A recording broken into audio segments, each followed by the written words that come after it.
Ang programang tumatalakay ng mga usaping may kinalaman sa pananampalataya sa Diyos. Ang pagtatanghal na sasagot sa mga katanungan patungkol sa banal na kasulatan. Reason to Faith. Anumang uri ng paniniwala na walang pinagbabatayang katunayan o ebidensya ay matatawag na palapalagay lamang. Reason to Faith deals with the evidence of our faith. Why we believe what we believe. Ito ang programang walang pinapanigan, ngunit mayroong tinitindigan. We don't take side, we take stand. Mula sa Reasons of Faith Media Ministry Studio, Manila, Philippines. Narito si Brother Melvin Sarmiento para sa Reasons of Faith Live. Isang mapagpalang araw ng linggo ang ipinapabot ng programang Reasons of Faith. Kami po ay sumasapit ng live ngayong araw po ng linggo sa petsang November 1, 2020, ganap na alas 3 ng hapon. Tayo po ay live na sumasapit sa inyo at itong araw ay mabagyong araw kaya amin pong ipinapabot ang atin hong panalangin sa lahat ng ating mga kababayan na sana po ay maging ligtas ang bawat isa dito po sa bagyong dinaranas po sa atin hong bansa. Kaya patuloy po tayong manalangin. At sa pagkakataong ito ay atin pong patuloy na tingnan ang mensahe ng ating Panginoon sa pamamagitan po ng talakayan na may kinalaman sa 7 iglesia. At ang atin pong pag-uusapan ngayon ay ang ika-5 iglesia, ang iglesia sa Sardis. So yan po yung ating paksang pag-uusapan. Yan po ang ating paksang lilimiin at hihimay-himayin. At kasama ko rin po sa pagkakataong ito ang aking unika iha, Princess Alia Sarmiento, na magsisilbing technical po sa atin. Okay, so yun po, at ipinapabot ko po sa ating mga estudyante ng Reasons of Faith na yung atin pong lesson study ay sa darating na pong next week. Next week ko na po i-upload at wala po tayong video na may upload ngayong araw. So bali, first week ng November ay mapapanood nyo po yung ating i-upload. Yun po ang ipinapabot nating anunsyo. At ngayon, bago tayo, anyway, paki-flash sa screen, Ali, yung atin yung atin patuloy na ginagawa, ang atin Spirit of Prophecy na sa second second Sabbath ng buwan. Ito pong November naman po, sa second Sabbath itutuloy natin yung series ng pagtalakay diyan. At atin din pong ipinapabatid yung ating Reasons of Faith YouTube channel. Paki-subscribe lamang po at i-click yung notification bell para lagi tayong ma-update sa mga video na nilalabas po ng programa. At syempre, babasahin ko po muna ito pong mga i-forward ng atin pong mga followers, ating pag-recognize ito sa kanilang mga i-forward. Unahin ko itong kay Brother Nards Cedran SDA Layman. We pray, Lord God Almighty, na wag po sana magkaroon ng problema ang broadcast today upang marami po ang matuto ng inyong gustong ipahayag sa amin ngayong hapon. At kung sakali po magka-problema, ay nawa po'y masolusyonan agad. Next, Ali. Ang problema upang tuloy-tuloy po ang kaalaman na ibinabahagi sa amin ni Brad Melvin. Bigyan nyo pa po ng magandang kalusugan ng aming tagapagturo upang magamit nyo po siya sa inyong gawain. In Jesus' name we pray. Amen. Praise God. Salamat, Brother Nard, sa iyong malasakit na ipanalangin po ang inyong lingkod. At ganoon din po ang ating gawain. Praise God. At kabilang po si Brother Nard sa mga estudyante natin ng Bible Institute. Ito galing kay Brother Vernon Arguelles. Mapagpalang araw uli sa iyo, Bro Melvin, ROF team at mga followers watching from Australia. God bless. God bless din sa iyo, Brother Vernon. Galing kay Brother Lito Pame. Tama, Bro Melvin, maraming mga Kristiyano ngayon nakatingin sa commendation ng mga tao sa kanilang sarili at ipinagtatanggol daw nila ang doktrina ng Diyos, pero emotional sila talaga apektado. Emotionally sila talaga apektado, kaya pag-pray natin na sana mabago karakter nila at mabago karakter nila, tumingin lamang sila kay Kristo at hindi sa kanilang sarili. God bless ROF Media Ministry. Galing kay Brother Nilo Dagum. Brother Melvin, good afternoon ng Sunday. Sinusundan ko na ang broadcast nyo. May God bless you and your family. Salamat at praise God, Brother Nilo Dagum. Ito mga sunod-sunod niyang mensahe. Next, watching from Isulan, Sultan Kudarat, province. So, itong mga bago nating followers sa Sultan Kudarat sa Mindanao, no? Puri ng Panginoon. Sabi pa niya, salamat sa bagong kaalaman tungkol sa picture ng ahas sa mga reseta ng mga doktor. Ganun pala ang meaning nun, kagalingan. Salamat. Ayan po yung tinalakay natin nun sa Pergamos, yung practice ng ancient paganism doon sa lugar na yon. Yung symbol na nabanggit natin, yung ahas na nakapulupot doon sa stick, symbol ni Asclepius yon. Yun yung pangunahing Diyos ng mga pagano nung kapanahunan noon ng Pergamos. Pero yan nga, yung mga ginagamit na symbol ngayon sa medical profession, symbol yan ni Asclepius. Pero hindi naman nangangahulugan na yung mga gumagamit niya ngayon ay sumasamba kay Asclepius. Yun naman ang pagbabalansin natin kasi yung iba hindi naman nila alam yon.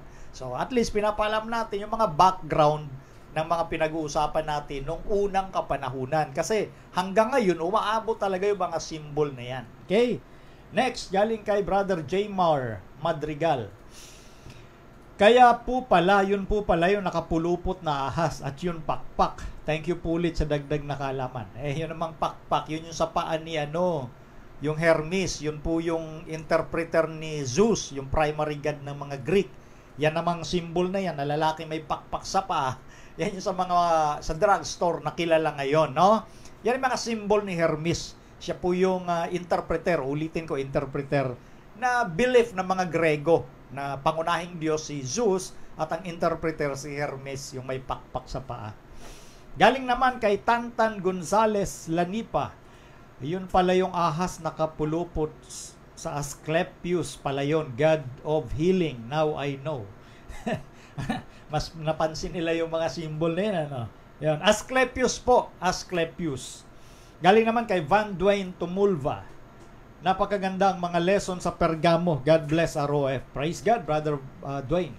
Galing kay Marlon Anthony.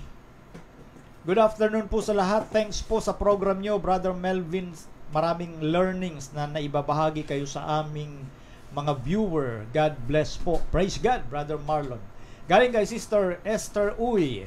Gandang hapon, Kuya Melvin. Watching now from Sweden. Gandang history ng 7 churches. Very informative po. Thank you po sa talent na ibinabahagi mo. God bless po. Praise the Lord. Laging purihin natin ang Panginoon. Galing ka si Ferina Binbinin de Vera. Thanks, Bro Melvin. Ang ganda ng mga explanation. Ang ganda ng White Stone. New name, more knowledge. God bless you and your family. Praise God. God bless you more, mga ROF followers. So, yun po. Kumbaga, binasa lang muna natin yung, kumbaga, pagbibigay-pugay natin sa kanilang pag-forward ng kanilang mga mensahe. Okay? So, bago tayo tumalakay, tayo po muna magtatalaga sa ating Panginoon sa pamamagitan ng isang panalangin. Ama naming Diyos, muli, salamat sa inyo sa kabila ng masungit na panahon ngayon. Inyo pa rin niloob na magkaroon ng programa ang Reasons of Faith.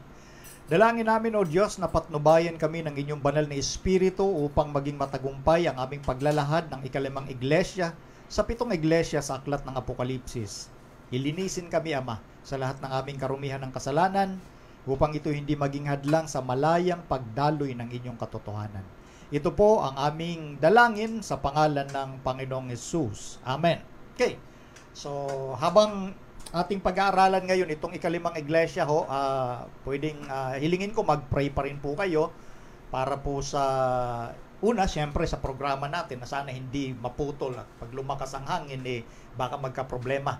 At siyempre, idalangin po natin higit sa lahat yung ating mga kababayan po na dinadaanan ngayon at talagang sinasagasaan ng bagyo sa kasalukuyan, no? So ipanalangin po natin sila habang nanonood po tayo ng programang ito. Okay, so ngayon, Ali, paki-flash sa screen itong The Church in Sardis, yung ating pag-uusapan, The Churches of Revelation. Ang Sardis, kung nakikita niyo dyan, itinuturing na the dead church. Patay na iglesia. Kumbaga yung Thyatira, corrupted. Kasi nabuhay sila sa kapanahunang, kumbaga, namamayagpag yung church and state power ng papacy. Ali, pwede bang focus? Yung church and state, yung church and state power nung from 538, ito yung Christian historical na experiences ng mga Christian. Ito pong nangyari noon sa Tiatira, yung ikaapat na iglesia, na corrupted ho talaga dahil pinahintulutan nila yung si Jezebel na nagpapanggap na propeta. Siya po isang propetisa ni Baal. No? So, yun po ang tinalakay natin doon sa ikaapat na iglesia na kumbaga katumbas din ng prophecy sa Revelation chapter 6 na may kinalaman doon sa 7 tatak at doon sa ikaapat na tatak yung ikaapat na kabayong maputla. So, sabi nga natin, pag maputla, patungo na yun sa pagkawala ng buhay. Maputla na yung kalagayan ng kabayo mula puti, naging pula, naging itim, at naging maputla. Katumbas ito nitong tinalakay natin na unang 4 na iglesia naman dito po sa aklat ng Apokalipsis Kapitulo 2 at 3. Na yung unang iglesia, yun nga po yung sinisimbolohan ng purity, the desirable church, ang Efeso, mula noong naitatag ni Kristo ang iglesia, about 31 AD, up to 100 AD.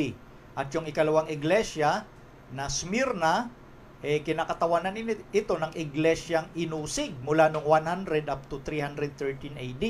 Napakahabang panahon ng pag-uusig ang kanilang naranasan, pero sila'y naging tapat sa ating Panginoon hanggang kamatayan. Tapos yung ikatlong iglesia, yung Pergamo, sa kapanahunan ito ng na legalize ang Christianity noong 313 AD sa pamamagitan ng Edict of Milan ni Emperor Constantino at hanggang noong 538 AD. So, nagkaroon na ng compromise, nagsimula na kasi kakampi na nila ang gobyerno ng Roma. Hanggang dito sa ikaapat na iglesia, yung Tiatira, na kinakatawanan sa kasaysayan ng Christianity from 538 AD, na kung saan ay luklok sa pedestal na meron church and state power ang papacy, hanggang 1517, yung corruption ng mga leader ng iglesia ng ating Panginoon, matindi.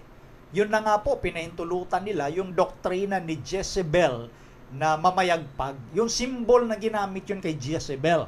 Kasi yung karanasan ng literal na Jezebel sa Old Testament, no, karanasan ng Israel na pinahintulutan din nila na mamayagpag si Jezebel at inintroduce niya doon sa mga worshipers ng tunay na Diyos, inintroduce niya sa Israel yung worship naman kay Baal. So combination noon ng pagsamba kay Baal at kay Yahweh. Kaya nga naalala ninyo si Elias bago manalangin sa bundok ng Carmel, ang sabi niya sa buong Israel, huwag kayong, hanggang kailan kayo magkakaroon ng dalawang isipan, 2 opinions. Kung kay Yahweh kayo, sumamba kayo kay Yahweh. Kung kay Baal, kung siya ang tunay na Diyos, sumamba kayo kay Baal. Yun yung kondisyon noon ng Old Testament Israel sa kapanahunan ni Elias. No? Kaya nangyari nga po yung tinatawag na compromise. At yung principle na yon, umangkop yon sa naging takbo ng kasaysayan sa ikaapat na iglesia, ang Tiatira. Kaya ginamit ng Panginoon ang simbolo ni Jezebel. Yun yung corruption ng iglesia from 538 up to 1517. At ito ngayon nga, kumbaga, na-recapitulate lang natin yung mga una para makasunod po kayo dito sa Syria na ating tinatalakay. Ito naman Sardis, kumbaga kung yung ikaapat corrupted na at doon sa simbolo ng ikaapat na kabayo sa Apokalipsis 6, ano na siya, maputla. Eto, matindi itong Sardis, itong ikalimang iglesia na pinag-uusapan dito. Ngayon, eto, sa ating pattern of study, pakilagay Ali, eto yung papakita ko lang po yung geography ng literal na location ng iglesyang pinag-uusapang 7 mula doon sa pagkasulat ni Juan sa pagpapahintulot ng Panginoong Hesus na ipasulat sa kanya yung mga pangyayari. Ang unang mapapadalhan talaga niyan, Efeso, then Smyrna, Pergamo, Tiatira, Sardis, Philadelphia, at ang pinakahuli nga, Laodicea. So, yan po yung literal na geography niya. Ngayon, yung pattern of study, Ali, yung pattern of study, ito, paki-flash ulit sa screen. Ayan. Mula noon sa unang iglesia, yung pattern of study natin para maging systematic, yung geography, yung meaning ng pangalan ng bawat iglesia, yung history o kasaysayan ng bawat iglesia, yung larawan ni Kristo or pictures of Jesus, commendation, yung kanyang papuri, yung reproof, yung kanyang saway, counsel, payo, yung promise, kanyang pangako, at yung application sa ating ngayong mga nag-aaral sa kapanahunang ito. Ngayon, eto. Ang iglesia na pinag-uusapan natin dito na 7 iglesia, hindi lamang 7 ang iglesia dyan sa Asia Minor, yung Roman province. Ulit-ulitin ko pong muli na pinili ng Panginoon itong 7 iglesyang ito dahil meron silang mga karanasan, literally, na kinaaangkupan din ng magiging karanasan mula doon sa kanila ng mga Kristiyano habang lumalao ng panahon at hanggang bago dumating ang ating Panginoong Jesucristo sa ikalawa. So yun po yung pinag-uusapan dito para maintindihan ng mga Kristiyano o tagasunod ng Diyos yung mga bagay na dapat nilang iwasan at dapat nilang gawin. Dahil dito sa pattern of study, nakita natin na ang Panginoon nakamasid sa bawat iglesia. Ang mata ng ating Panginoon ay tumitingin sa ating mga ginagawa. Kaya kapag meron siyang nakikita na mga bagay na hindi ka nais-nais, kanyang sinasaway, at yung mga ginagawa namang mabuti, kanyang pinupuri, at nagbibigay din siya ng payo. At doon sa payo, kaakibat yung kanyang pangako sa magtatagumpay. So, hindi ho ibig sabihin na tapos na ang kasaysayan ng 7 iglesia noong kaagahan ng Kristyanismo, titigil na rin yung ating pagkaunawa ng mga lesson na nais ng Panginoong ipaabot. Ang purpose ng aklat ng Apokalipsis sa kabuuan ay upang ipakita yung mga bagay na malapit ng mangyaring madali. Dahil may mga lingkod ang Diyos, tumataliwas, nag-iiba ng landas, nag-iiba ng iniisip, ginagawa at ibinubuhay.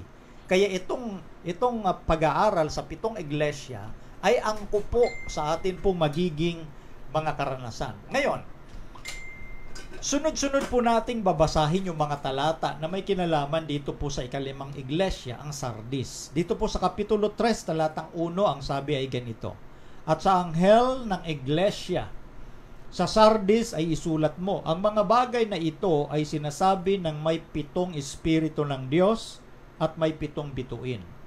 Nalalaman ko ang iyong mga gawa na ikaw ay may pangalang ikaw ay nabubuhay at ikaw ay patay. Verse 2, magpuyat ka at pagtibayin mo ang mga bagay na natitira o na malapit ng mamatay.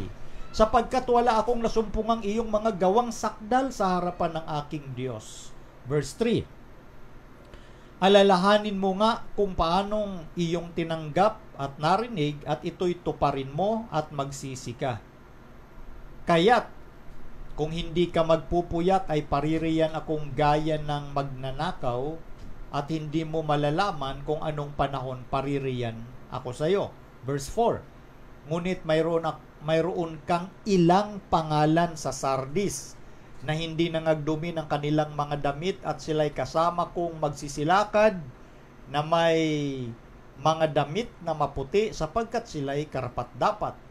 Verse 5, ang magtagumpay ay daramtang gayon ng mga mapuputing damit at hindi ko papawiin sa anumang paraan ang kanyang pangalan sa aklat ng buhay at ipahahayag ko ang kanyang pangalan sa harapan ng aking Ama at sa harapan ng kanyang mga anghel. Ang may pakinig ay makinig sa sinasabi ng Espiritu sa mga iglesia. Okay, yun po yung kabuuan ng mga talata mula 1 hanggang 6 natin pong binasa na may kinalaman dito po sa iglesia sa Sardis. No? Nakakalungkot ito pong kalagayan na ito. At kapag tayo po ay binabaliwala natin yung ganitong pag-aaral na hindi natin nalalaman na mayroon din pala tayong ganitong kalagayan, sana ho magkaroon tayo ng bukas na isipan para kumbaga maging mapagmatsyag, mapagbantay sa ating mga sarili. Baka naaangkop tayo dito sa mga bagay na sinasabing ito ng Panginoon. Titingnan natin ngayon yung pangalang Sardis.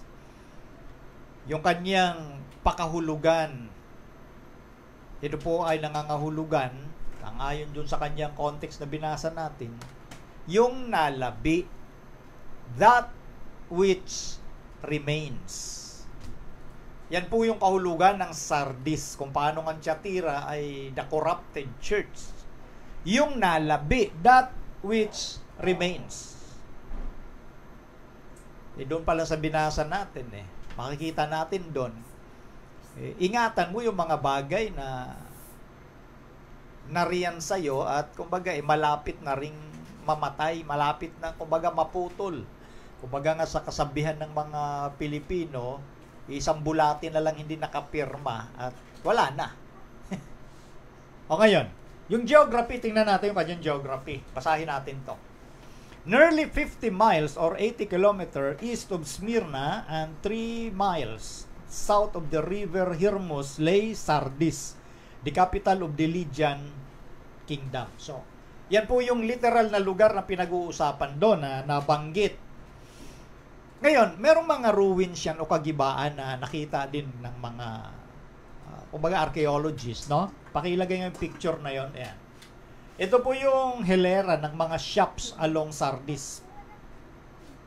No? Yan. Yan yung hilera ng mga shops. Ito isa panahon na natin. Yan yung kagibaan, ruins. Kung paano nung mga una, ipinakita natin yung mga sitwasyon din doon sa unang apat na pinag-uusapang syudad na yon, no?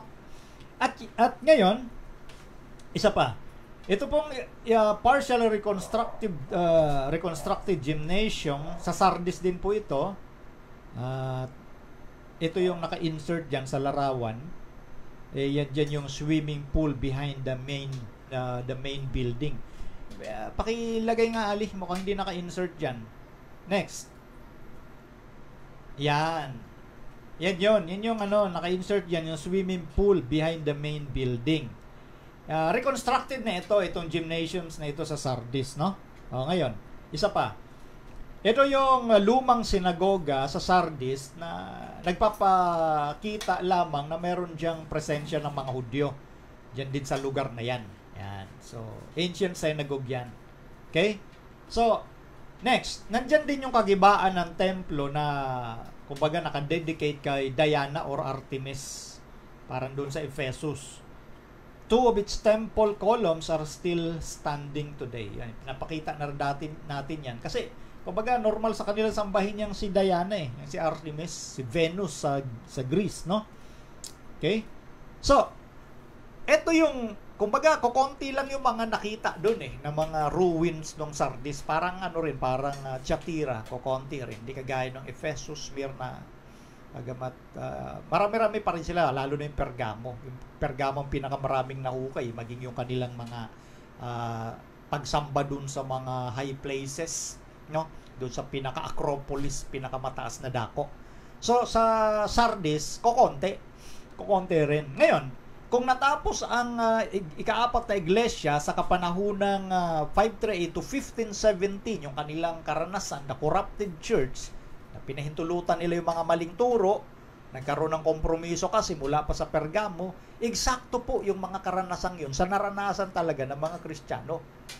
Naging matindi sa Thyatira kasi yung mga doktrinang mali, doon unti-unting talagang pumasok sa backdoor, sa likod pintuan ng sangkakristyanuhan. Pati yung pangingili ng linggo, pumasok dyan. Yung paniniwala sa ang patay na tao, may buhay pa o kaluluwa, dyan din yan. So, ibig sabihin, mas pinasikat, lalo na nung kapanahunang yon ng Thyatira, yung ika-apat na iglesia, lalo tigit, ang nangunguna dyan ay ang sistema ng papacy. Lalong tumindi yung tradisyon.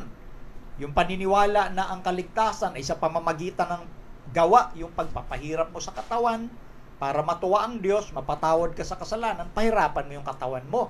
I-practice po yan ng mga pagano. Relihiyon po yan ng mga pagano na ang kabuuan ng iniisip nila, pag pinahirapan mo katawan mo, pag gumawa ka ng lahat ng kabutihan, matutuwa sa iyo ang Diyos.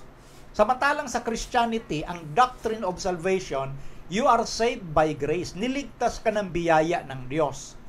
Wala kang bahagi doon.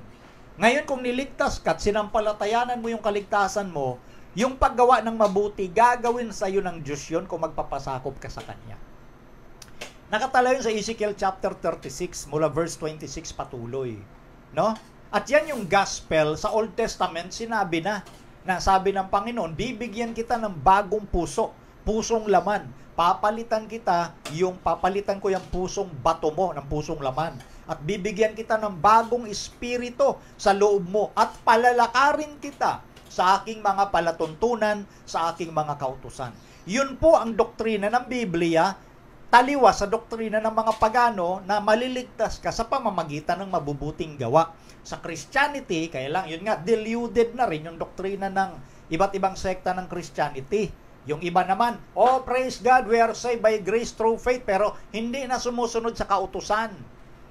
Samantalang pag niligtas ka ng biyaya, ang pagsunod sa kautusan, bunga yan ng kaligtasan. So, sinasabi ko lang po yun para ma-identify natin ano yung doctrine ng pagan, ano yung true doctrine or true theology ng Christianity. So, pagpasok ng Thyatira, yung kapanahunan ng Thyatira, diyan pumasok yung ang isipan na ang kaligtasan ay sa pamamagitan ng gawa, sa pagpapahirap sa katawan, sa pamamagitan ng indulhensya. Meaning, babayaran mo yung kaligtasan, lalo na nung mga namayapa mong mahal sa buhay.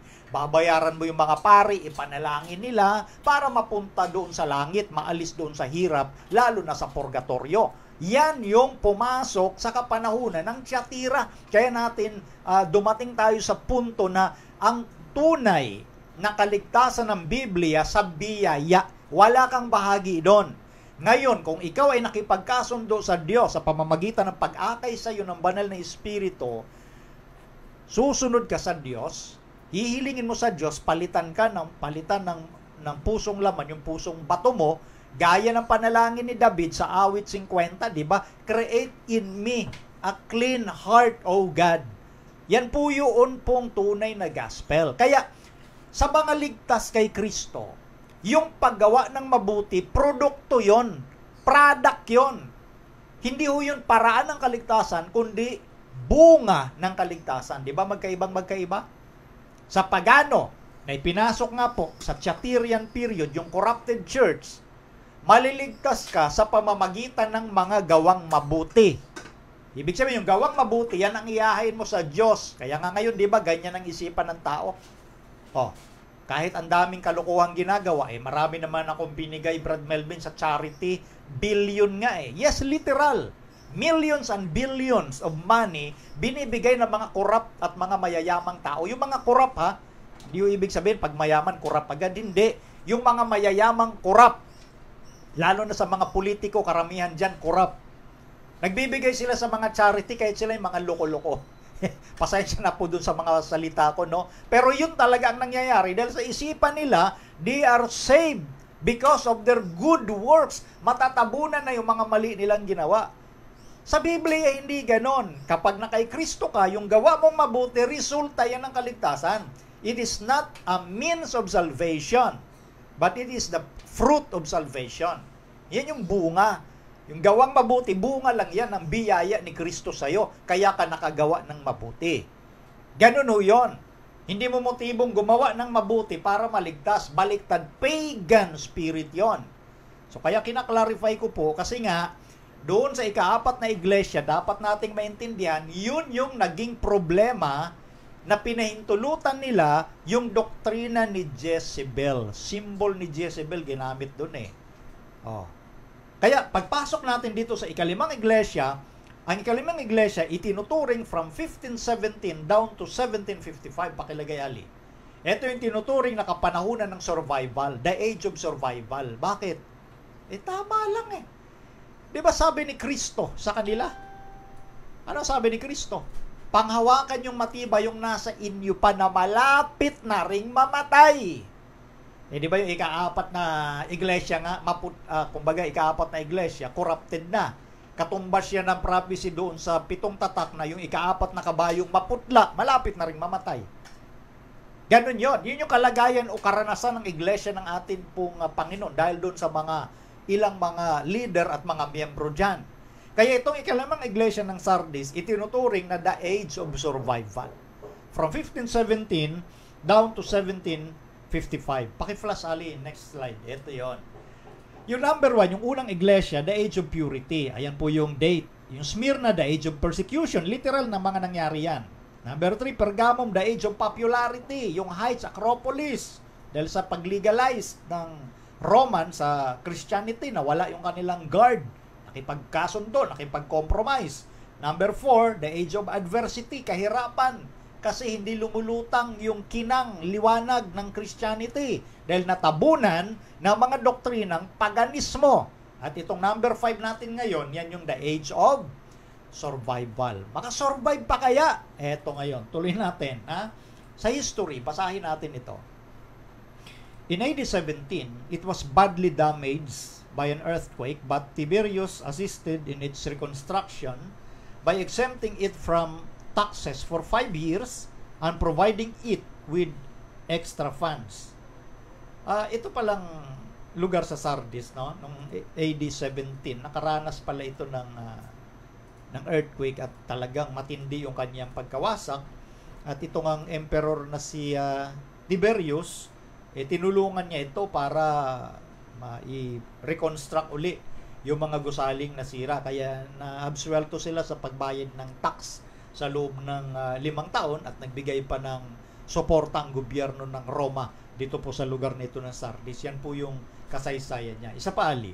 The Great Temple of Artemis, which measured 330 by 165 feet or 100 by 50 meters, the columns were of about the same size of those of the Artemision of Ephesus, and 2 of them are still standing to their original height of 66 feet or 20 meters. So, nakita po ninyo, nandito rin yung the Great Temple ni Artemis sa Sardis, no? Tingnan mo, kalaki-laki ng kanilang paggawa ng kanilang mga pagsamba kay Artemis or Diana, no? Yan yung mga sukat. O, ngayon, dito sa bawat iglesia, iba-iba yung larawang ipinapakita. Okay? Lalo na sa Smyrna, napakagandang larawan sa Smyrna, yung pangako ni Kristo na ako'y namatay, ako'y nabuhay. Diba? Yun ang isa sa madaling matandaang larawan ni Kristo. Anyway, yung bawat larawang ipinapakita ng Panginoong Hesus sa bawat iglesia ay may kinalaman po yun sa kanilang karanasan at ano yung gustong iparating ng Panginoon. Yun yung larawan niya na iba-iba sa bawat iglesia. Sa Tiatira yung nagniningas na mata. So, pinagmamasdan niya yung kanilang mga ginagawa. At bagaman, may ilan doon sa Tiatira na talagang yung gawa nila ay mas higit kaysa una. So, yun yung papuri ng Panginoon. Kaya tumitingin ang Panginoon sa bawat gawa. Dito naman sa Sardis, pansinin niyo po yung larawan ng Panginoong Hesus.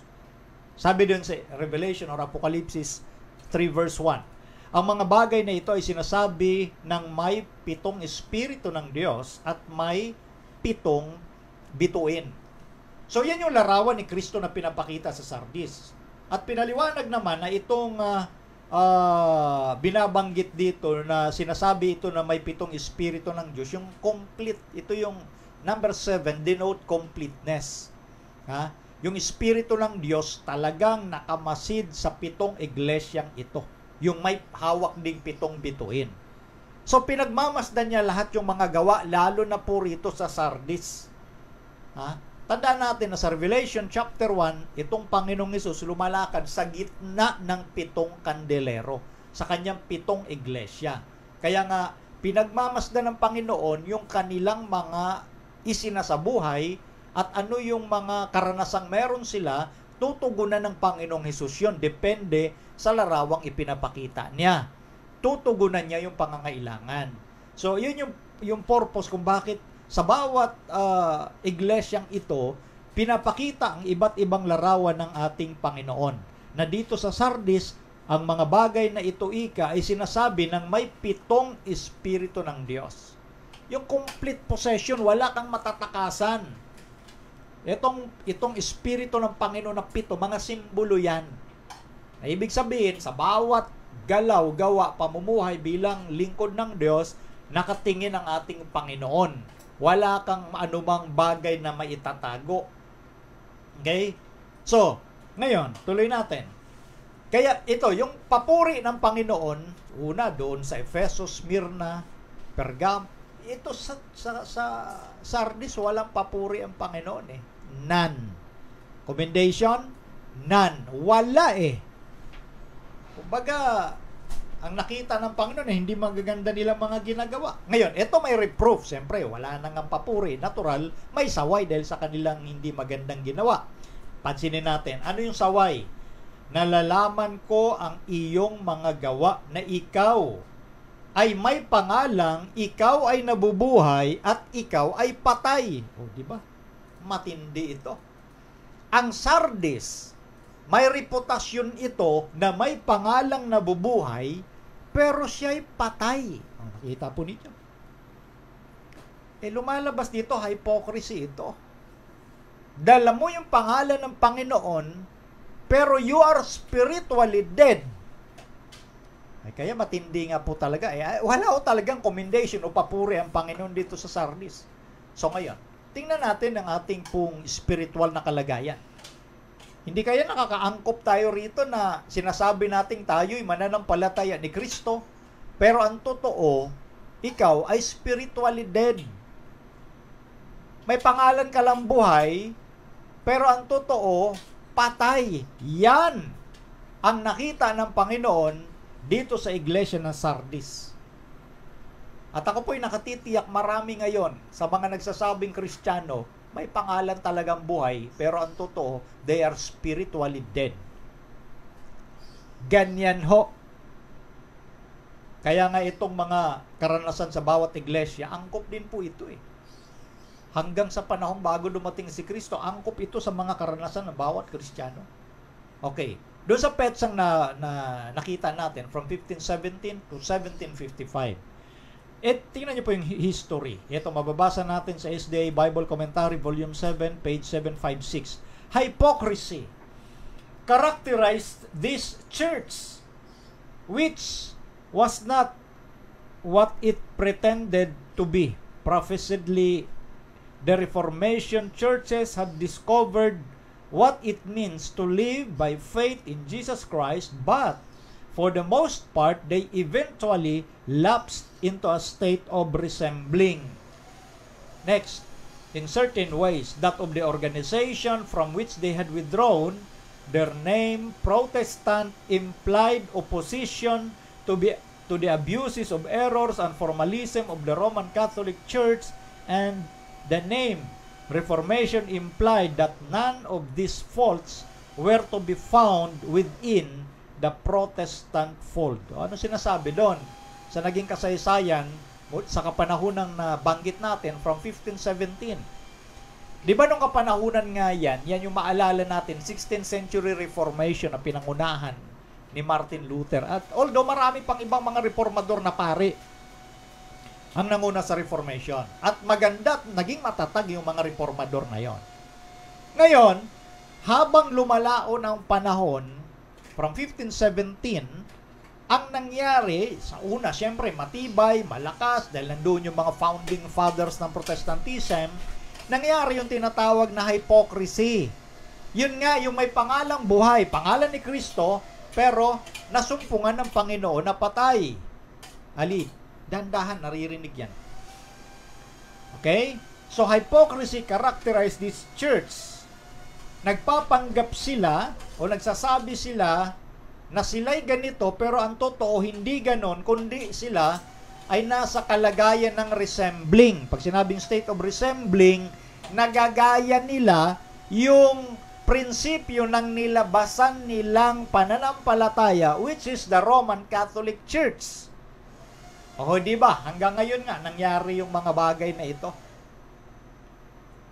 State of resembling ang nangyayari. Kaya nga nabanggit ko nung mga nakaraan nating pag-aaral, kung buhay lang ito ay hypothetical. Kung buhay lang si Martin Luther, kung buhay lang si John Wesley, maging si John Calvin, pagagalitan niya itong mga modern Protestants na ito na nakikipag-alyansa sa Vatican eh. Yun nga ang, kumbaga, ibinuwis nila yung mga buhay nila dahil dyan sa mga maling doktrina. Ang pinag-usapan uli natin, doktrina, hindi yung mga personal na tao.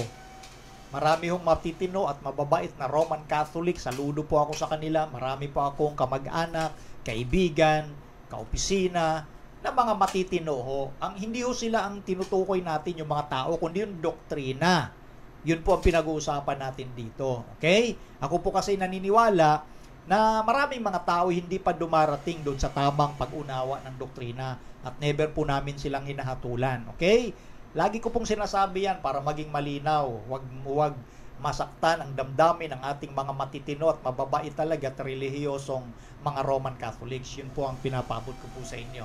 Okay, so yung doktrinang pinag-uusapan nga po rito, sa halip na panghawakang matibay, noong kapanahonang nabanggit na ito, nasundan nila yung yapak ng kanilang mga founding fathers of Protestantism like Martin Luther, ay nandoon na sila sa tinatawag na state of resemblance, paggaya, pagtulad doon sa doctrine ng Catholicism. Kaya hanggang ngayon, nangyayari nga yun yung pakikiisa Kaya hypocrisy characterized this church. Di ba, pag sinabing hypocrisy, di ba, yan ay nangangahulugang aktor. Sa Grego niyang sentido, aktor. Pag sinabing actor or actress, hindi ikaw yon, ginagampanan mo lang yung papel na ginagampanan mo. Yun yung hypocrisy. Hindi talaga ikaw yan, pero sinasabi mong ikaw yan. Okay? So, kaya ito po yung naging karanasan ng Sardis sa kapanahon ng pinag-uusapan natin ito. Kaya nga, ang iglesia ng Sardis, kumukuha ng papuri yan sa mga tao dahil may reputasyon sila na buhay, pero ang mata ng Panginoon nakatingin sa kanila bilang mga spiritually dead. Yung reputasyon nila ay mula sa mga tao.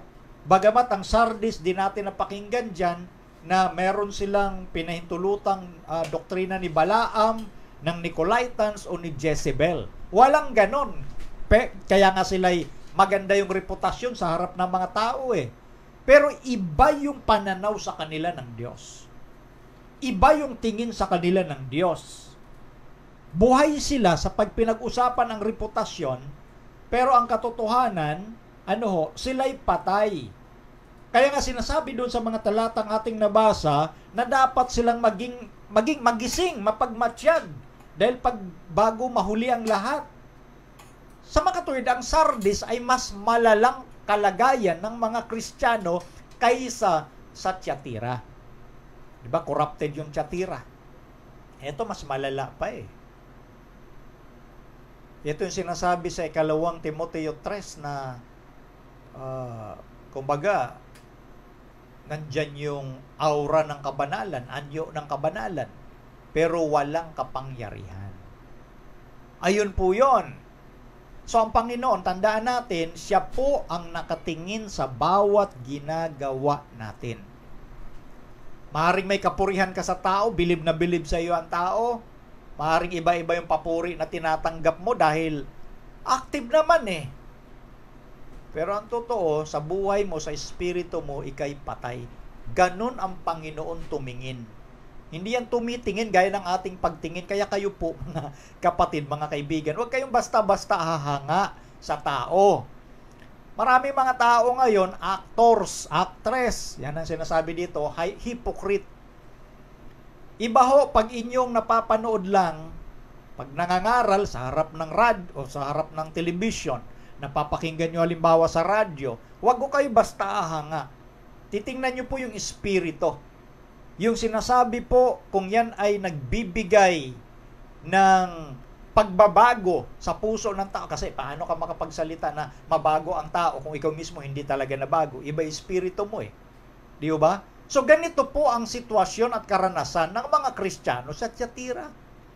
Maganda yung reputasyon nila sa harap ng tao, pero iba ang tingin sa kanila ng Diyos Kaya nga sila may pangalang nabubuhay, ngunit sila'y patay. Meron silang anyo ng kabanalan, ngunit tinanggihan ang kapangyarihan nito. Alam nyo, mag-ingat kayo sa mga tao na ang dapat titingnan natin sa tao, yung integrity, no? Kasama yon sa mga... Kasi napaka-importante kung ang isang tao ay talagang seryoso yan na mananampalataya ng Diyos, yung integridad ba? Pag integridad, nandyan yung yung tapat ka sa sinasabi mo. Nandyan yung katapatan or honesty. Pero ngayon, ang napapansin natin, praktisado ang mga tao, maging mga ngaral, magsinungaling. Praktisado. Yung iba lang kasi hindi marunong makinig, tumingin, pakinggang mabuti yung sinasabi nila kung totoo. Marami ngayon na uuto. Dahil praktisado kahit ng mga mangangaral ngayon kung paano magsinungaling, kung paano umiwas. Huwag ko kayo basta-basta padadala sa mga magagandang sinasabi, sa magagandang salita. Kaya ko sinasabi ito dahil ito mismo yung karanasan ng mga Kristiyano sa Sardis. Magandang reputasyon nila sa harap ng tao, pero ang Diyos tinitingnan sila bilang patay. Alam nyo, ang kapangyarihan na binibigay ng Diyos, at kung ang tao ay handang tanggapin ito yung kapangyarihan na pinaglalabanan mo na ang buhay mo dapat may iayon sa buhay ni Kristo. Yung kapangyarihan na gusto mong mabago ka, yung masamang ugali mo, yung masamang salita mo, yung masamang mga prinsipyo mo, gusto mong mabago. Yun yung mga taong merong tinatawag na kapangyarihan sa buhay dahil gusto nilang baguhin sila ng Diyos. Pero yung mga taong nasanay na sa dati nilang ginagawa, praktisado na nila at lalong lumalala yung hindi magagandang nakikita, delikado yan. Yan yung may anyo ng kabanalan, ngunit tinanggihan ang kapangyarihan nito. Mga kaibigan, mga kapatid, huwag tayo basta magpauto. No? Huwag tayo basta-basta magpauto. Panalangin natin sa Diyos, bigyan tayo ng karunungan, wisdom. Ang wisdom mo kasi na binibigay ng Diyos sa tao, yung wisdom, hindi yung intellect. Di nagtatapos sa intellect. Intellect is knowledge. Okay? Knowledge, kaalaman lang yan. Pag sinabing wisdom, application yan sa buhay. Hindi lang sinasabi, ibinubuhay. Yun ang wisdom. Yun ang hingin natin sa Diyos. Hindi lang yan nagtatapos sa dunong. Buong pagkatao yan, yung may integrity. Tapat ka. Oo pag oo, hindi pag hindi. Ganun kasimple. Iyon ang sinabi ni Kristo, di ba, sa Matthew chapter 5? Oo, oo. Hindi, hindi. Ibig sabihin, pag puti, puti. Pag itim, itim. Huwag kang gumitna. Kaya, nakakadismaya ho talaga na kapag tayo po ay basta-basta lamang na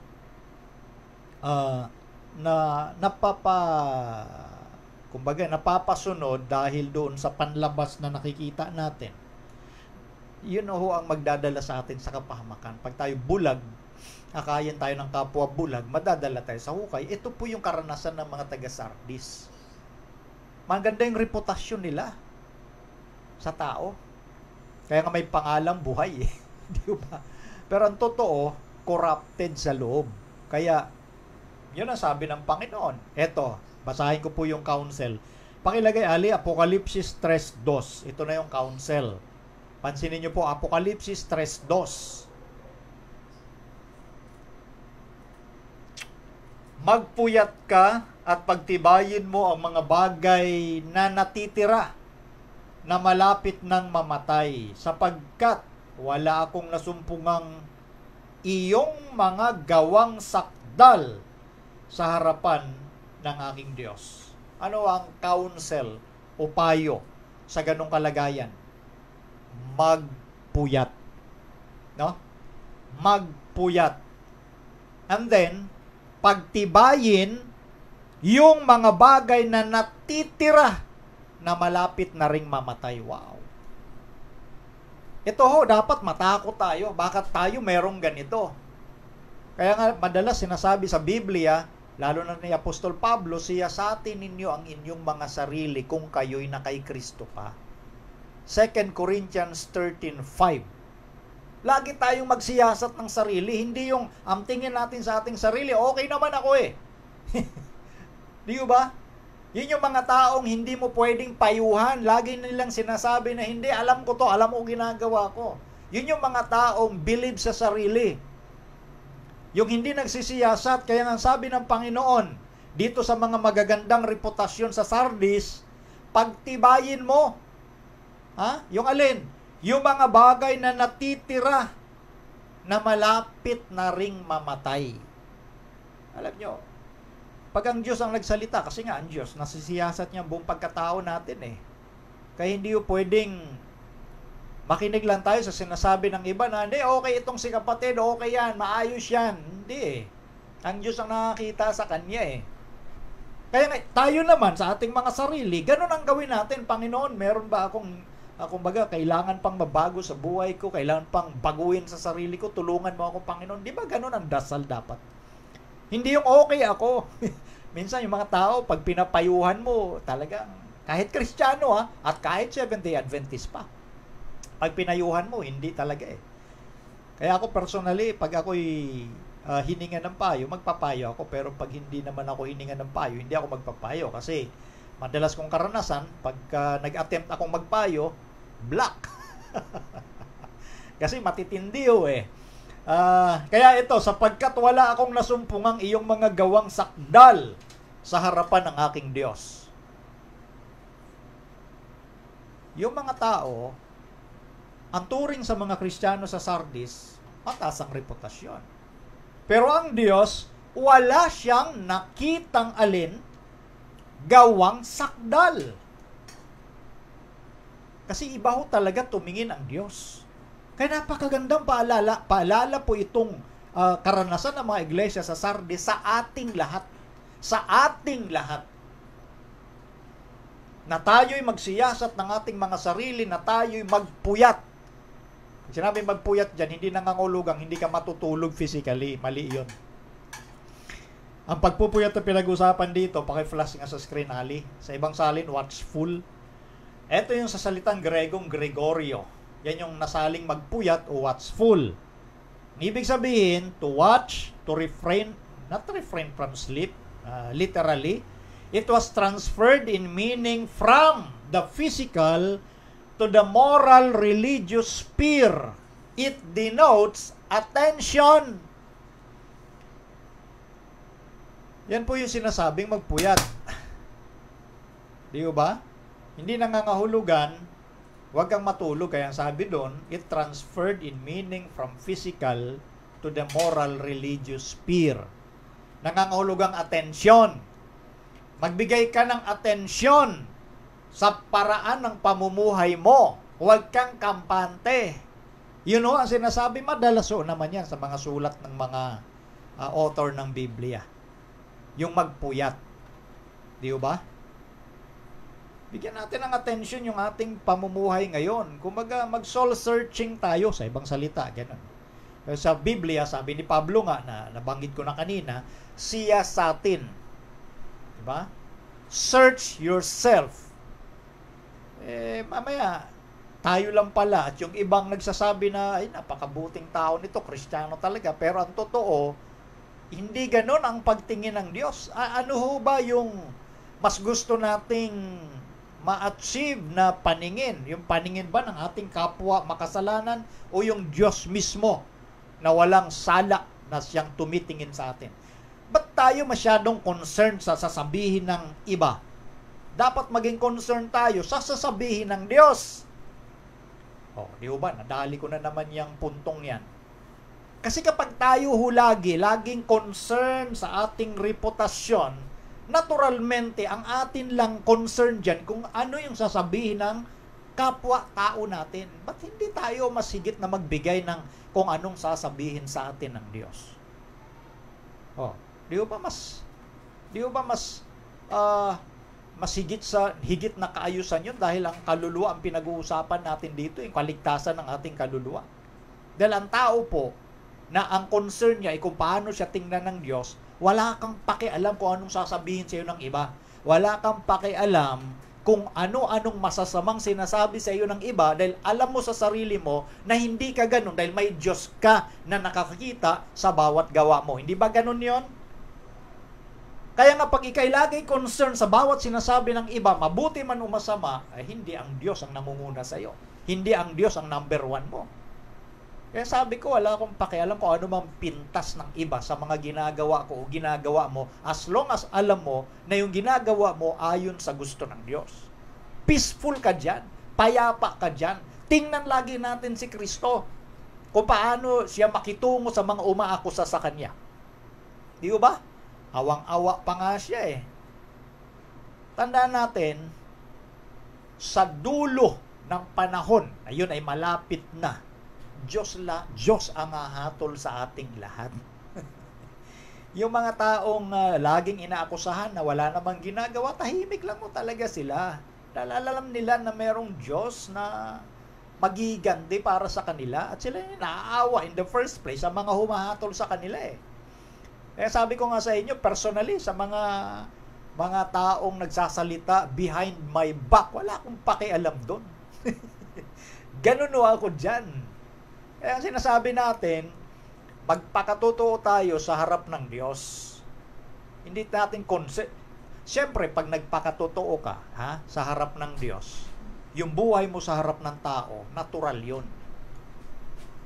What they see is what they get. Ganun ho yun. Mahirap po maging actor eh. Yung pagiging hypocrite, iba ho yun eh. So, ito po yung karanasan ng mga taga-Sardis. Be watchful. Pakilagay pa isa ali. To exercise discretion or to be sober. Which in 2 Timothy 4:5 and 1 Peter 4:7 is translated, be watchful or watch. The freedom to decide what should be done in a particular situation. Napakahalaga po kasi yung yung discretion. Yan ang ihingi natin sa Diyos, yung discretion, yung kumbaga nakikita mo yung mga bagay na dapat mong makita at mapagpasyahan mo ayon sa pagpapasya na nais ng Diyos. Hinihingi sa Diyos yun eh. Wala sa atin kasi yun, yung discretion, wala sa atin yun. Galing sa Diyos lahat yan. Kaya naalala ninyo, si Solomon, yun ang hiningi niya kaysa kayamanan eh. Yung karunungan para sa bawat gagawin niyang mga decision, yung discretion, makita mo, mabigyan mo ng distinction, what is right, what is wrong, what is hypocrisy, what is not. Malalaman mo yan. Sa Diyos nang gagaling yan. So, napakahalaga yung being watchful, yung pagpupuyat kasi sa spiritual setting, may kinalaman yun sa binabantayan mo yung bawat detalye ng bagay na nangyayari sa iyong paligid, maging sa iyong kapwa-tao. Binabantayan mo yan. Bibihira ho ang nagkakaroon yan kasi ang tao umaasa lang sa dunong ng tao. Ganun yun. Okay? So, ito yung payo. Yan, lumalakas na po ang hangin. So, bibilisan ko na ho ito. Ito po yung counsel. Alalahanin mo nga kung paanong iyong tinanggap at narinig at ito'y tuparin mo. At magsisi ka. Kaya't kung hindi ka magpupuyat, ay paririyan akong gaya ng magnanakaw at hindi mo malalaman kung anong panahon paririyan ako sa iyo. O, kita nyo? Napakagandang counsel. Ang payo ho, maiintindihan natin yan kung nare-realize natin na may problema talaga tayo spiritually. Pero kung hindi natin tinatanggap na may problema tayo sa spiritual natin, hindi natin rin tatangkilikin ang payo. Okay? Anyway, balikan natin yung payo.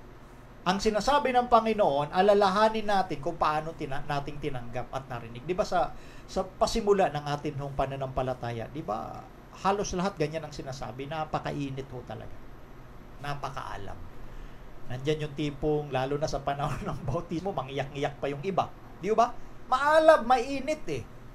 So, ang gusto ng Panginoon, alalahanin mo yun. Kasi kumbaga parang lumalamig na. Kaya nga sinasabi sa Sardis eh. Pagtibayin mo yung natitira sa iyo na malapit na ring mamatay. Ibig sabihin, lumamig ng gusto eh. Yung relasyon mo sa Diyos, yung pananampalataya, dahil mas concerned ka sa sasabihin ng iba. Yun ang Sardis. Yun ang Sardis. Di ba? Kaya alalahanin mo. Bumalik ka sa dati kung gaano kakainit nun. And then, pag naalala mo yung magagandang bagay, tuparin mo. At magsisi ka. Pag sinabing magsisi, 180 degrees yan, turn. Kung dati ang punta mo ay north, pag sinabing magsisi, south na. 180 degrees, hindi 360. Pag 360 kasi, balik ka pa rin dun sa north. Yun yung pagsisisi. Iwanan mo na yung iniisip mong mabuti sa isipan mo ngayon. Ang sabi nga ng Panginoon, Kukunti na lang yung nasa sayo. Pagtibayin mo, malapit na rin mamatayan. Kaya magsisi ka. Ibahin mo na direction mo, 180 degrees. Kung hindi ka magpupuyat o magbibigay ng pansin, paririyan akong gaya ng magnanakaw. Ibig sabihin, magugulat na lang tayo sa pangyayaring magaganap. Anyway, alam niyo po, madalas ko naman banggitin. Ang ating prophetisang sa Ellen White, ito sinasabi ko, itong portion na ito sa mga Seventh-day Adventist. Ang prophetisa natin sa Ellen White, no?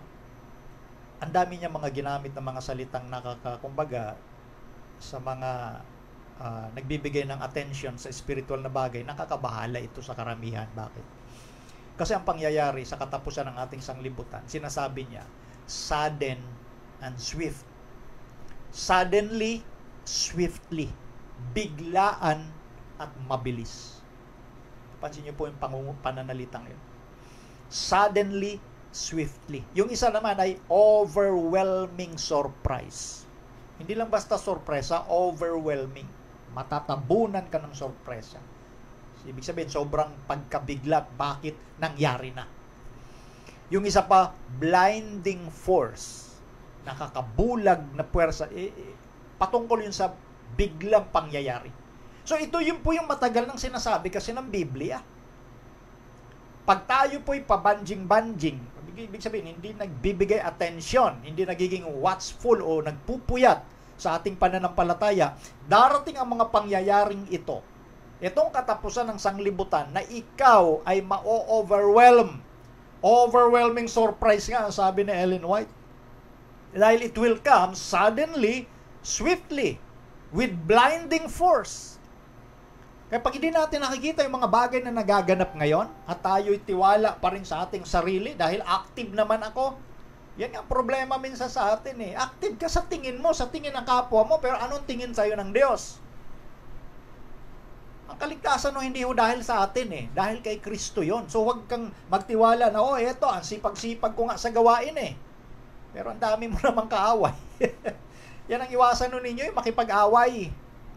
Iwasan nun ninyo yan. Mas masarap pong mabuhay na walang kaaway. Kung inaaway kayo, pabayaan nyo mga umaaway sa inyo. Ganun lang ho yun eh. Huwag tayong paapekto. Tumayo kayo sa prinsipyo. Dahil pag nangyari mga bagay na ito, tapos ganun pa rin pag-uugali natin, naku po, saan kaya tayo pupulutin? Saan kaya tayo pupulutin? So ito, balik tayo. The Fall of Sardis. Paki-flash Ali, yung The Fall of Sardis. May kasaysayan no kasi yung pagkaguho o pagkawasak ng Sardis na ito. Matindi kasi sila, literally, nung sinasalakay sila, nung sa mas maaga pang kapanahunan ng Sardis, may kasaysayan na nung sinalakay sila, kampante sila kasi nasa tuktok sila eh. Itong sinasabi ko, for about BC pa ito, itong kasaysayan na ito, kwento ito sa Sardis, part ng history nila. Na nasa tuktok sila, so yung mga kaaway, aakyatin pa sila, mas mahirapan yung kaaway kasi aakyatin pa sila eh. So kung naging kampante yung mga bantay doon sa tuktok ng Sardis sumala kayong kaaway doon sa panahong hindi nila iniisip, natulog yung mga gwardya, and then the rest is history. Nawasak sila dahil sa kanilang pagiging kampante. Kaya tayo kapag pakinggan natin yung payo ng Panginoon, siya yung may 7 espiritu, nakamasid lagi sa atin yan Pakinggan natin yung payo, and then ito yung pangako. Pakilagay Ali yung promise. Ang magtagumpay ay daramtang gayon ng mga mapuputing damit, at hindi ko papawiin sa anumang paraan ang kanyang pangalan sa aklat ng buhay, at ipahayag ko ang kanyang pangalan sa harapan ng aking Ama at sa harapan ng kanyang mga anghel. Ang magtagumpay. Ulitin ko nagamit ko na ito doon sa unang iglesia, yung Ephesus. Yung salitang magtagumpay, hindi ito yung tipong past tense. Ito ay present progressive. Meaning to say, habang buhay pa tayo, pagtagumpayan natin, bawat araw na may buhay tayo, yung ating mga kahinaan sa pamamagitan ng biyaya ni Kristo. Yun. Yung magtagumpay, daramtang gayon ng mapuputing damit. Ang mapuputing damit, of course, simbolo na ginagamit sa karakter ni Kristo. The merits of Jesus Christ. Yun yung dalisay, walang dungis, kahit katiting ng kasalanan. Yun yung simbolong ginagamit sa Biblia na ibibihis sa mga ligtas. At ginagamit nga sa talinhaga o parable yung kasalan na inimbitahan lahat sa kasalan, sa piging. And then, nag-usisa yung hari. Tiningnan niya kung lahat nakadamit kasalan at nung mayroong masumpungan na hindi nakadamit kasalan, anong ginawa? Ipinatapon sa labas at sabi, diyan na nga ang pagngangalit ng mga ngipin. Yun yung sa impyerno ng apoy. So meaning to say, ang passport natin para makarating sa langit ay ang karakter lamang ni Kristo. Old Testament doctrine na yan. Isaiah chapter 61 verse 10, madalas nating gamitin yan. Bibigyan niya ako ng damit ng kaligtasan, tatakpan niya ako ng balabal ng katuwiran. The robe of righteousness is none other than the character of Jesus Christ. Kaya nga hindi natin mabubuting gawa eh. Yung ating buhay kasi, sabihin man natin, ito mula ngayon tinanggap ko na si Kristo, talagang tuloy-tuloy yung kabanalan mo, pero imperfect yun. Ang turing pa rin ng Biblia, Isaiah chapter 64 verse 6 ay katulad ng maruming basahan. Yun tayo. Maruming basahan sa harap ng Diyos. And without the robe of Jesus' righteousness, hindi tayo makakaharap at makakarating sa Diyos. So, sinasabi madalas sa pangako ni Kristo, lalo na sa Sardis, ang magtagumpay, yung araw-araw na ino-overcome, pinagtatagumpayan yung kahinaan, hindi yung nangangatwiran pa na, hindi, ganito na talaga ako eh. Pagka ganun ang katwiran mo, kapatid, kaibigan, ay wala ka na talagang pag-asa. Dahil ayaw mong baguhin ka ng biyaya ni Kristo eh. Na ang pangako naman na sinabi ni Pablo sa 2 Korinto 12:9, ang aking biyaya sapat sa iyo. O, pag sinabing sapat, sufficient. Hindi magkukulang yon. Kaya hindi ho dapat natin sinasabing ganito na talaga ugali ko. Maling-mali. Wala nang mamali. Yan ang pinakamali sa lahat ng mali. Di ba? Kaya nga nandyan ang biyaya ni Kristo para baguhin tayo. Hindi yung sasabihin lang natin, ganito na talaga ugali ko. Ito ang kinasanayan ko. Ba't ka pa tumanggap kay Kristo? That is hypocrisy. Hypocrisy yun. Gusto mo pala, sarili mo, ba't ka pa lumapit kay Kristo? Pag lumalapit ka kasi kay Kristo, dapat ang makita si Kristo, hindi ikaw. Dahil hypocrisy na lalapit ka kay Kristo, tapos sarili mo pa rin ang nakikita sa'yo. Ganun ho yun eh. Kaya nga ang magtagumpay, daramtan ng mga mapuputing damit, hindi ko papawiin sa anumang paraan ang kanyang pangalan sa aklat ng buhay. Nakarecord ho yun sa Book of Life. Gusto ba nating mapanatili yung ating pangalan doon sa libro ng buhay? Of course, gusto natin yan. Pero kinakailangan, yung kondisyon ang magtagumpay. Overcomer. Ang nagtatagumpay na overcomer, umaasa araw-araw sa biyaya lamang ni Kristo.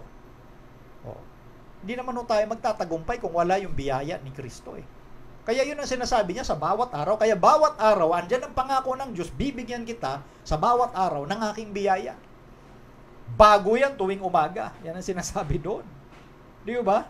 At maganda pa nito sa pangako, ipapahayag ko ang kanyang pangalan sa harapan ng aking Ama. Can you imagine? Sa harap ng Ama, i-confess ni Kristo. Ama, itong si Juan de la Cruz, nagtagumpay sa kanyang mga kasalanan araw-araw dahil umasa siya sa aking biyaya. Yun nga lang, ipakilala tayo sa mga mararangal na tao. Tuwan-tuwa na tayo, di ba?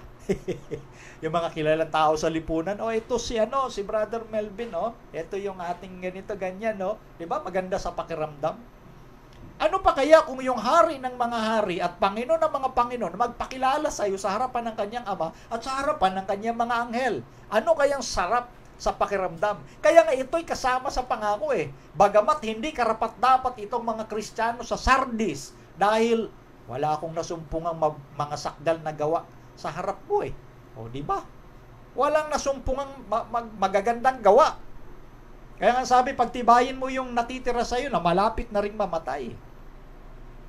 Oh, kaya nga ang ebanghelyo ng Diyos, hindi dahil karapat-dapat ka. Yun ang ebanghelyo ng Diyos. Hindi tayo karapat-dapat, ginawa tayong karapat-dapat. Kaya ngayon na napakaganda na parable doon sa Matthew chapter 19, Matthew chapter 20. Yung nagtrabaho ng mas mahabang oras, yung isa nagtrabaho 1 oras lang, pero pare-pareho ang sweldo. Oh. Sa sanglibutan ho kasi, may mga tinatawag na karapat-dapat kung ginawa mo yung mga bagay na ito. Kasi dito, it is simple macroeconomic. Pag ito ang binigay ko, dapat ang tatanggapin ko ito rin. Pero sa langit, pag ito binigay ko, ito, bibigyan ka, higit pa sa ganito. Sa langit ito kasi, mga hindi deserving, pero umasa sa biyaya ni Kristo, ginagawa niyang deserving. Pero doon sa mga mata ng tao na napaka-deserving, napakasipag, na umasa sa kanyang sarili, yun ang hindi tatanggap ng biyaya ni Kristo kasi umaasa sa sarili. So ito yung pangako na napakaganda ng Panginoon. At sinundan yan sa writings na Ellen White. Ito, basahin natin. Anak, pakilagay, Steps to Christ, page 62. Ito sabi, Christ lived a sinless life. He died for us and now He offers to take our sins and give us His righteousness. Si Kristo daw, nabuhay, na walang kasalanan, siya'y namatay para sa atin, at ngayon, inaalok niya na kunin ang ating kasalanan at ibigay naman niya yung kanyang katuwiran. Napansin niyo yung principle na exchange. Substitute at exchange. Palit. Si Kristo, ang purpose, kaya nga nagkatawang tao, para ipakita sa buong universe, sa pamamagitan bilang tao na umaasa sa Diyos, sa kanyang Ama, kayang pagtagumpayan ang kasalanan. That's why He lived a sinless life. Nabuhay siya ng walang kasalanan, hindi para lang sa kanya, hindi para sa kanyang sarili, kundi para sa kanyang mga ililigtas. Dahil ang atake ni Satan or argument ni Satan, bilang tao, walang makakasunod sa kautusan ng Diyos. Nilabanan ni Kristo yon sa pamamagitan ng pagkakatawang tao. Kayang sumunod naman pala bilang tao sa kautusan ng Diyos na hindi nagkakasala. Si Kristo ang gumawa nun. At yung buhay na yun ni Kristo, of course, walang kasalanan, at yun ang perfect para sa kamatayan, handog. Parang tao ay hindi na mapunta sa impyerno, may sumalo na. Yung isang inosente, walang kasalanan, siyang namatay sa halip na tayo. Yun nga yung substitution. At ngayon, ito na yung exchange. Yung siya'y nabuhay, yun ang ibinibigay niya sa atin. Yung alin? Yung kanyang buhay na dalisay. Yan yung simbolo ng damit, ng katuwiran o mapuputing damit. Yung ating karumihan, kinuha ni Kristo, yung kadalisayan ni Kristo, itinakip sa atin. Kaya na sinasabi sa buong gospel ng Old and New Testament. Pinaliwanag lalo ni Pablo sa Galatia 3:27, i-quote ko na lang po, ang sino mang binautismuhan kay Kristo ay ibinihis si Kristo. Di ba? Yan yung gospel, symbol ng katuwiran ni Kristo, yung point ng exchange, substitution. Hindi po yan ayon sa concept ng taong simple macroeconomic na yung tipong ito yung ginawa ko, Panginoon, dapat ganyan din ang katumbas. Simple macroeconomic, natural. Pag bumili ka sa isang maliit na halaga ng pera mo, natural, ang katumbas nun, ganun din. Kung ang halaga ng pera mo maliit, ang produkto makukuha mo, katumbas lang ng pera mong maliit. Pero kung ang pera mo ay malaki at bumili ka ng isang produkto, katumbas yun ng malaking produktong ibibigay din sa'yo. Simple macroeconomic. Yung kasabihang, I'll scratch your back, you'll scratch mine. Kamutin ko likod mo, kamutin mo rin likod ko. Dito yun sa sanglibutan. Kaya simple macroeconomic. Sa Diyos, iba. Andun yung palit. Palit tayo. Wala kang, kumbaga hindi ka deserving, gagawin kitang deserving. That is the gospel. Walang makakapagpaliwanag nun. Paano maarok ng tao yung pag-ibig na yun ng Diyos? Paano niya masukat yon? Hindi ka deserving, pero ginawa ka niyang deserving. Ito ang pinapakita sa Sardis. They are not deserved to have that robe of righteousness o yung mapuputing damit, pero dahil sa pag-ibig ng Diyos, handang ibigay ng Diyos yon. Kung ikaw, magtagumpay ka araw-araw. Magpuyat ka. Next, Ali, isunod natin yung kanina. Sa Steps to Christ, eto. If you give yourself to Him and accept Him as your Savior, then, sinful as your life may have been, for His sake you are accounted righteous. Kung ipagkaloob lamang daw natin yung ating buhay kay Kristo, tanggapin natin siya bilang ating tagapagligtas, gaano man tayo kasama yung ating buhay, pero dahil sa Kanya, ibibilang kang matuwid. That is exchange. Exchange. Walang macroeconomic dyan. Gaano ka man karumi, ibibilang kanyang matuwid. Yan yung pinag-uusapan nga na imputed and imparted righteousness of Jesus Christ. Tuloy pa natin, ha? Patapos na tayo. Christ's character stands in place of your character, and you are accepted before God just as if you had not sinned. Ano sinasabi rito? Ang ugali ni Kristo ay tatayo sa'yo. At ikay tatanggapin ng Diyos na para bagang hindi ka nagkasala. Ganda ho, di ba? Yan ang gospel ng Bible. Yung ugali ni Kristo, tatayo sa harapan ng Diyos. Hindi ikaw ang tatayo sa harapan ng Diyos. Wala hong sino mang makasalanan tao makakatayo sa harap ng Diyos. Maliban na ipagkaloob sa Kanya ni Kristo yung Kanyang buhay na matuwid. Yan ang pinag-uusapan dyan. At kapag tinanggap po si Kristo, ibinigay sa iyo yung Kanyang buhay na dalisay, perfect, walang kasalanan. Kung ano ang tingin ng Diyos kay Kristo, ganun din ang tingin ng Diyos sa iyo. Bakit? Ang nakikita ng Diyos si Kristo. Kaya yan yung panawagan natin sa mga taong mahilig na ipagtanggol ang sarili sa mga sa mga umaakusa sa kanila na kasi pag ang concern natin kung paano dapat tayo tingnan ng Diyos, hindi iisipin natin kung paano tumingin yung ibang tao sa atin. Ang concern natin kung paano tayo dapat tinitingnan ng Diyos. Si Kristo ba'y nasa atin? Yun ang concern dapat natin. Di ba napakagandang lesson ang bigay o andalan itong karanasan sa Sardis? O ngayon, sa ating pagtatapos, pakilagay, anak, ito yung dalawang grupo na ipinapakilala sa Sardis. Una, those who have a name to live but are dead. Ikalawa, those who are striving to overcome. Pansin niyo po yan? Dalawang grupong ipinapakilala dito sa Sardis, sa karanasan ng mga Kristiyano sa Sardis. Yung unang grupo, yun yung mga may pangalan, reputable name, pero patay, spiritually dead. At yung isang grupo, sila naman, yung mga nagsisikap para maging mananagumpay. Kaya nga sabi ni Kristo, may ilan dyan. Di ba? May ilan talaga doon na nagsusumikap na bigyang parangal ang ating Panginoon. Kaya nga payo niya, yun na nga.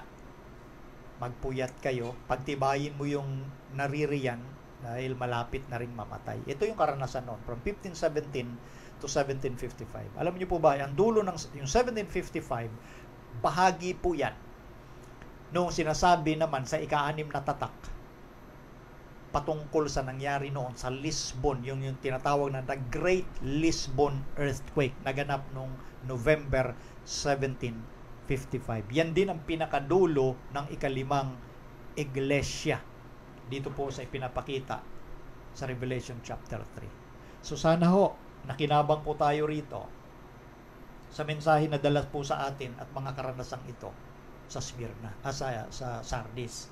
Ngayon, ang application natin. Ang application, aliya pakilagay, Apokalipsis 3:6. Ang may pakinig ay makinig sa sinasabi ng Espiritu sa mga iglesia. Napakahalaga po kapag yun ang sinabing panawagan. Ibig sabihin, bigyan natin ng pansin mabuti. Ang may pakinig ay makinig kasi nasabi ng Espiritu. Kung napapakinggan natin ngayon yung panawagang ito ng Panginoon sa atin,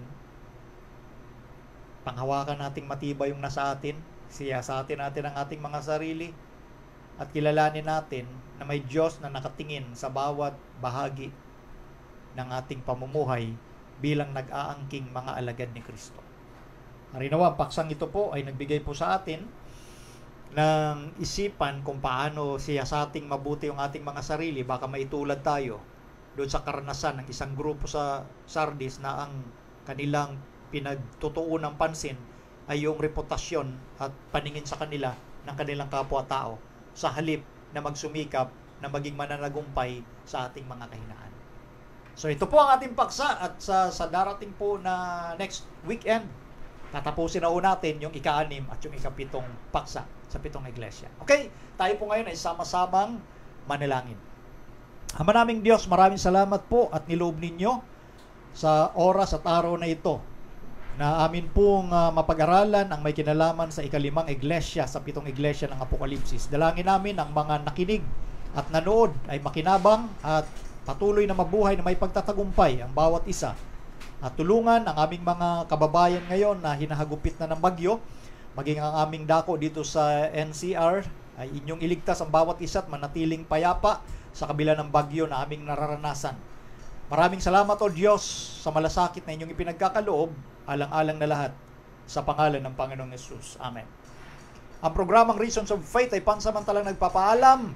Sa akin nakaagapay po rito, Princess Alia Sarmiento. Sa akin may bahay na nag-share ng ating mga video. Kasama po kayo ng mga followers ng Reasons of Faith. Ito po si Brother Melvin Sarmiento na nagsasabing pagpalain tayong lahat ng ating Panginoong Diyos. Ingat po. God bless.